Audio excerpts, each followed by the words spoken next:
मैं दूसरे शहर में रहकर नौकरी करती थी। एक दिन मेरे पापा की तबीयत अचानक बहुत ज़्यादा खराब हो गई, क्योंकि मैं अपने माता पिता की इकलौती संतान हूँ। इसलिए माँ ने मुझे आधी रात को ही फ़ोन करके तुरंत घर बुला लिया। मैं बिना कुछ सोचे समझे आधी रात को ही कैब बुक करके निकल पड़ी, लेकिन रास्ते में चार लड़कों ने मुझे अकेला देखकर घेर लिया। और फिर मेरा नाम रश्मि है। मैं 22 साल की एक खूबसूरत लड़की हूँ। मैं अपने माता पिता की इकलौती संतान हूँ। बचपन से ही पढ़ाई में बहुत होशियार रही हूँ और अपने पैरों पर खड़े होकर अपने माँ पापा का नाम रोशन करना चाहती हूँ। मेरे माता पिता भी यही चाहते हैं कि मैं जल्द से जल्द कोई अच्छी नौकरी करूँ, लेकिन वे इस बात के सख्त खिलाफ थे कि मैं किसी दूसरे शहर जाकर नौकरी करूं। उनका मानना था कि अकेली लड़की किसी नए शहर में किसी तरह के खतरे का सामना कर सकती हैं। उनका कहना था कि नौकरी तो करो, लेकिन ऐसी जिसमें दिन ढलने से पहले ही घर लौट सको, और वह नौकरी इसी शहर में होनी चाहिए। लेकिन मैं उनके इस सोच के बिल्कुल खिलाफ थी। मेरा मानना था कि आज की लड़की किसी भी तरह की परेशानी से अकेले मुकाबला करने में सक्षम है। अब तो जमाना भी बदल गया है। लड़कियां देर रात तक ऑफिस में काम करती हैं और अकेले रहकर नए शहर में अपनी नौकरी के साथ साथ हर जिम्मेदारी अच्छे से निभा रही हैं। मैं भी अपनी जिंदगी खुद संभालना चाहती थी और एक जिम्मेदार इंसान बनना चाहती थी। मैंने अपने बचपन में हमेशा यही देखा था कि माँ को हर छोटी चीज में खुद से फैसला लेने में बहुत परेशानी होती थी। वह कोई भी निर्णय पिताजी की राय के बिना नहीं ले पाती थी, जबकि मैंने उन्हें कई बार समझाया कि कम से कम घर की चीज़ों में तो वे खुद पर भरोसा करके निर्णय ले। लेकिन पिताजी ने शुरू से ही उन्हें किसी भी फैसले में आगे नहीं रखा, जिसकी वजह से वे हर छोटी बात के लिए पिताजी पर निर्भर हो गई। मुझे ये सब देखकर बहुत गुस्सा आता था, क्योंकि मैं मानती थी कि हर इंसान को इतना सक्षम और जिम्मेदार होना चाहिए कि वह सही समय पर निर्णय ले सके, न कि हर बात के लिए दूसरों पर निर्भर रहे। कहते हैं ना कि जिंदगी हमेशा हमारी सोच के मुताबिक नहीं चलती। वही मेरे साथ हुआ। मेरे माता पिता चाहते थे कि मैं इसी शहर में नौकरी करूं, लेकिन मेरी नौकरी जब दूसरे शहर में लगी तो उन्हें बहुत गहरा झटका लगा। उन्होंने मुझे नौकरी करने से मना कर दिया, लेकिन वह नौकरी बहुत अच्छी थी और मेरा भविष्य उसमें और भी उज्जवल हो सकता था। मैंने उन्हें किसी तरह मना लिया और ये वादा किया कि मैं कोई भी परेशानी नहीं आने दूंगी। इस तरह अपनी जिद पर मैं दूसरे शहर में नौकरी के लिए निकल गई। मैं आत्मविश्वास से भरी हुई एक मजबूत लड़की थी, इसलिए बहुत जल्दी मैंने सब कुछ अच्छे से मैनेज कर लिया। अपने रहने का इंतज़ाम एक सुरक्षित और अच्छी जगह पर कर लिया था, और ऑफिस में भी सारे काम बहुत जल्दी समझ गई थी। सब कुछ बहुत अच्छा चल रहा था। बस एक परेशानी थी, मेरे ऑफिस का काम इतना ज़्यादा होता था कि अक्सर मुझे बहुत देर हो जाती थी। इसी कारण मम्मी पापा बहुत चिंतित रहते थे। रोज रात 9 बजे के बाद उनका फ़ोन आना शुरू हो जाता था, ये पूछने के लिए कि मैं फ्लैट पर पहुंची या नहीं, और जब तक मैं सुरक्षित घर न पहुंच जाऊं वे बार बार फ़ोन करते रहते थे। इन दिनों काम का दबाव कुछ ज़्यादा ही बढ़ गया था, जिस कारण मुझे अक्सर रात के 11 बजे जाते थे। वैसे तो मुझे ज़्यादा डर नहीं लगता था, लेकिन मेरा फ्लैट एक ऐसी जगह पर था जहां पहुंचने के लिए एक सुनसान पुलिया पार करनी पड़ती थी। फिर भी मैं आत्मविश्वास से भरी हुई थी और तेज कदमों से चलकर जल्दी वहां से निकल जाया करती थी। इसी तरह दिन बीतते जा रहे थे। फिर एक दिन रात को करीब 10 बजे मेरी माँ का फ़ोन आया, तुम्हारे पापा को हार्ट अटैक आया है, तुम जितनी जल्दी हो सके तुरंत घर आ जाओ। ये सुनकर मैं घबरा गई। मुझे कुछ समझ नहीं आ रहा था। मैंने माँ से कहा कि आप उन्हें तुरंत अस्पताल ले जाइए, मैं अभी निकलती हूँ। फोन रखते ही मैंने ऑफिस में इधर उधर देखा, लेकिन वहाँ कोई सहकर्मी नहीं था, सभी जा चुके थे। मैंने जल्दी जल्दी अपना सामान समेटा और एक कैब बुक कर ली। सोचा सीधा घर पहुँच जाऊंगी, रास्ते में कहीं रुकना नहीं होगा। ऑफिस से मेरे घर की दूरी लगभग 3 घंटे की थी। मैंने जल्दी से कैब बुक की और ऑफिस के बाहर आकर उसका इंतज़ार करने लगी। उसी दौरान माँ का दोबारा फ़ोन आया। उन्होंने बताया कि डॉक्टर ऑपरेशन की बात कर रहे हैं, लेकिन पहले एक फॉर्म पर साइन करवाना चाहते हैं। उसमें लिखा है कि अगर ऑपरेशन में कुछ हो गया तो उसकी जिम्मेदारी अस्पताल की नहीं होगी। मैंने माँ से कहा कि आप उस फॉर्म पर साइन कर दीजिए, लेकिन वह बुरी तरह घबराई हुई थी और रोने लगी। मैं इतना बड़ा फैसला अकेले नहीं ले सकती रश्मि, जितना जल्दी हो सके तुम यहाँ आ जाओ। वह लगातार यही दोहराए जा रही थी। मैंने उन्हें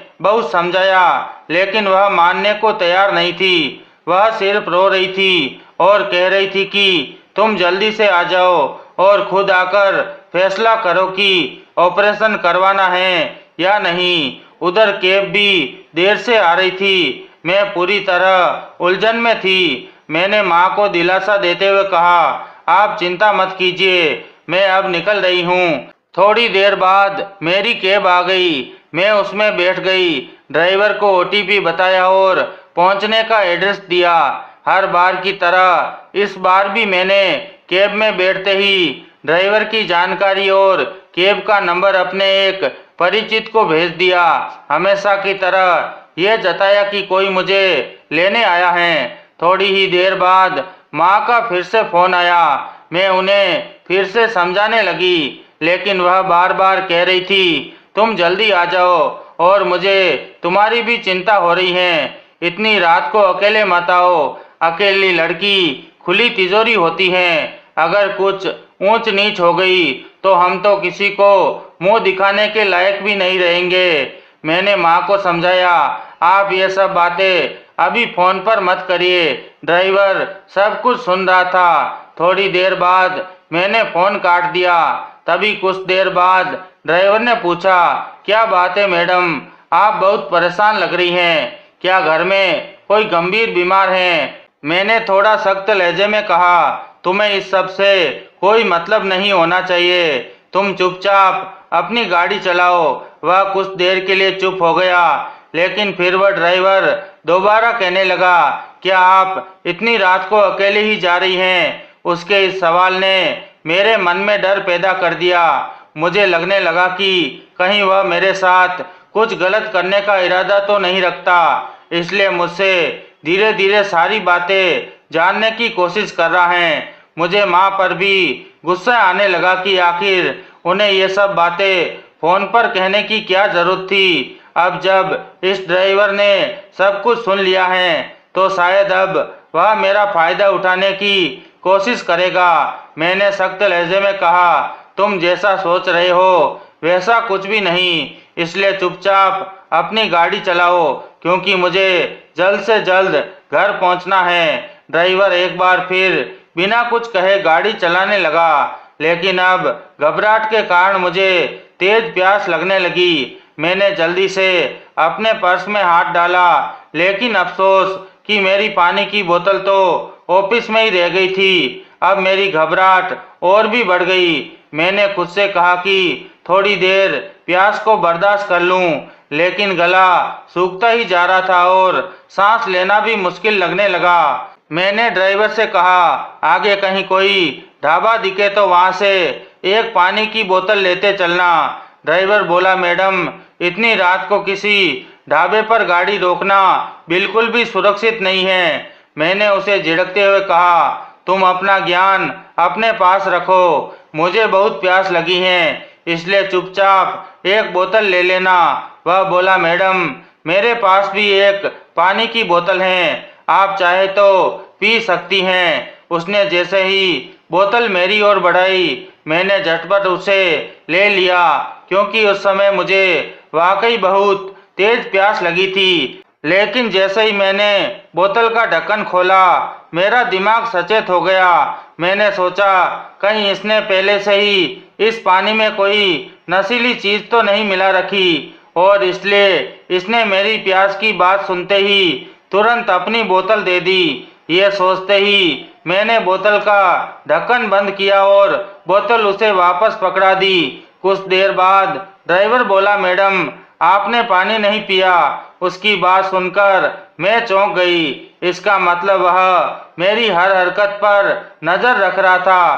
पहले तो मन किया कि उसे डांट दूं, लेकिन फिर सोचा इस समय मेरी पूरी सुरक्षा सिर्फ इसी के हाथ में है। अगर मैंने इसका विरोध किया तो ये मेरे साथ कुछ गलत कर सकता है। मैंने संयम रखते हुए कहा, दरअसल मैं सिर्फ बिस्लेरी का पानी पीती हूँ, इसलिए आगे कोई भी ढाबा पड़े तो वहां से बोतल ले लेना।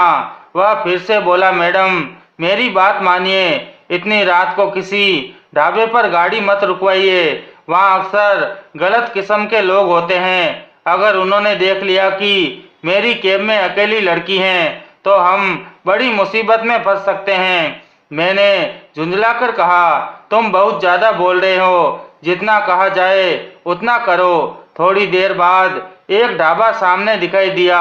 ड्राइवर ने वहीं गाड़ी रोक दी और पानी की बोतल लेने चला गया। मैंने खिड़की से बाहर झांककर देखा, सामने की टेबल पर 4 लड़के बैठे हुए थे जो शराब पी रहे थे। जैसे ही उन्होंने मुझे देखा, उनके चेहरे पर घिनौनी सी मुस्कान तैर गई। मैं घबरा गई और तुरंत ही अपना स्कार्फ निकालकर चेहरा अच्छी तरह से ढक लिया।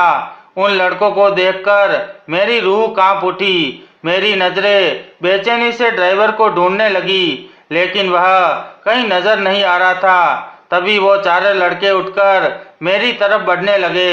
मेरा डर और बढ़ गया। इसी बीच कैब ड्राइवर भागता हुआ आया, झटपट गाड़ी में बैठा और तुरंत गाड़ी स्टार्ट कर दी। तभी वे 4 लड़के गाड़ी के पास तक आ गए और उसमें से एक बोला, वाह क्या माल है, क्या माल लेकर जा रहा है तू, जरा हमें भी चखा दे।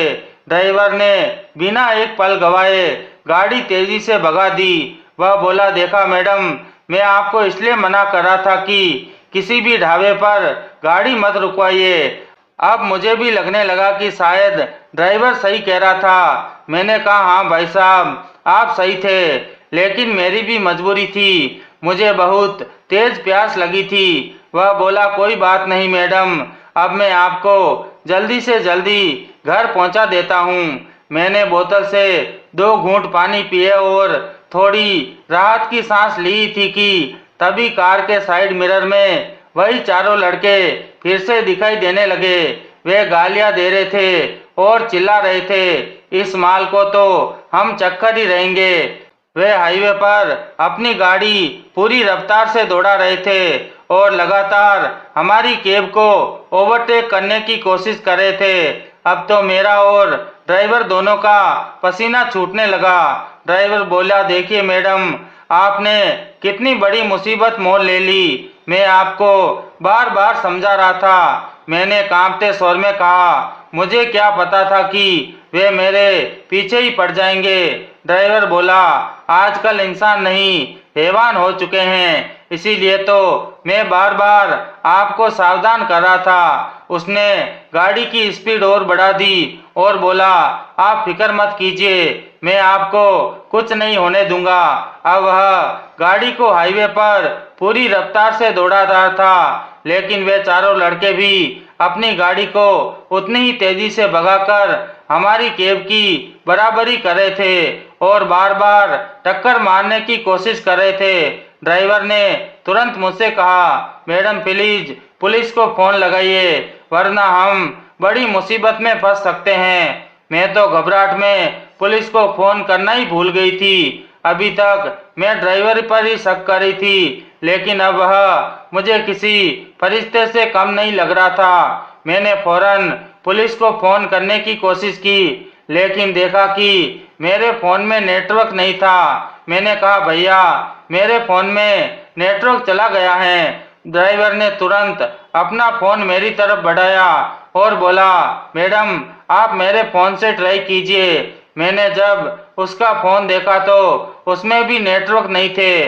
अब तो मेरा दिल धड़कने लगा, हाथ पैर कांपने लगे और दिमाग सुन्न होने लगा। ड्राइवर फिर भी हिम्मत नहीं हारा था। वह लगातार कह रहा था, मैडम आप दोनों फोन से बार बार कोशिश कीजिए, हो सकता है किसी मोड़ पर नेटवर्क आ जाए और कॉल लग जाए। एक तरफ वह पूरी स्पीड से गाड़ी दौड़ा रहा था और दूसरी तरफ मुझे हिम्मत बंधा रहा था। तभी उन लड़कों की गाड़ी ने हमारी कैब को एक जोरदार टक्कर मारी। उनकी गाड़ी अब बिल्कुल हमारी कैब के साथ साथ चलने लगी। उसमें से एक लड़के ने मुझे आंख मारी और दूसरा बोला, आज तो तुझे अपना बनाकर ही रहेंगे, चाहे कुछ भी हो जाए। वे नशे में इस कदर धुत थे कि उनकी गाड़ी लहरा रही थी। वे बार बार हमारी कैब को टक्कर मार रहे थे। कैब ड्राइवर बोला, मैडम आज तो मुझे लग रहा है कि मैं जिंदा नहीं बचूंगा। ये लोग तो एक्सीडेंट करके ही मानेंगे और अगर एक बार गाड़ी रुक गई तो मैं अकेला हूँ, मैं आपको कैसे बचाऊंगा। वे तो चार हैं और चारों मिलकर मेरा जो करेंगे सो करेंगे, लेकिन आपके साथ तो दरिंदगी की सारी हदें पार कर देंगे। अब मेरे दिमाग में मम्मी पापा की सारी हिदायतें घूमने लगी कि अकेली लड़की खुली तिजोरी की तरह होती हैं, जिसे लूटने के लिए हर कोई मुंह फैलाए खड़ा रहता है। अब मुझे खुद पर भी गुस्सा आने लगा कि मैंने इतना ओवर कॉन्फिडेंट होकर दूसरे शहर में नौकरी करने का फैसला आखिर किया ही क्यों। लेकिन अब मैं जिस स्थिति में फंस चुकी थी उससे निकल पाना मुझे नामुमकिन लग रहा था। ना तो फोन में नेटवर्क था और ना ही मुझे कोई मदद दिखाई दे रही थी, बल्कि उल्टा मुझे ऐसा लग रहा था कि मेरी वजह से आज ये कैब ड्राइवर भी बिना बात मारा जाएगा। मेरे ओवर कॉन्फिडेंट की वजह से मैंने कैब ड्राइवर की बात नहीं मानी। अगर मैंने उसकी बात मानकर ढाबे पर गाड़ी नहीं रुकवाई होती तो अब तक मैं सुरक्षित अपने घर की तरफ जा रही होती। लेकिन मैंने खुद ही अपने पैरों पर कुल्हाड़ी मार दी। दूसरी तरफ मुझे माँ पर भी गुस्सा आ रहा था कि अगर पापा के ऑपरेशन का फैसला वे खुद से ले लेती तो पापा का ऑपरेशन अच्छे से हो जाता और मैं सुबह होते ही अस्पताल पहुंच जाती। बिना बात मुझे आधी रात को निकलना नहीं पड़ता और ये जोखिम नहीं उठाना पड़ता।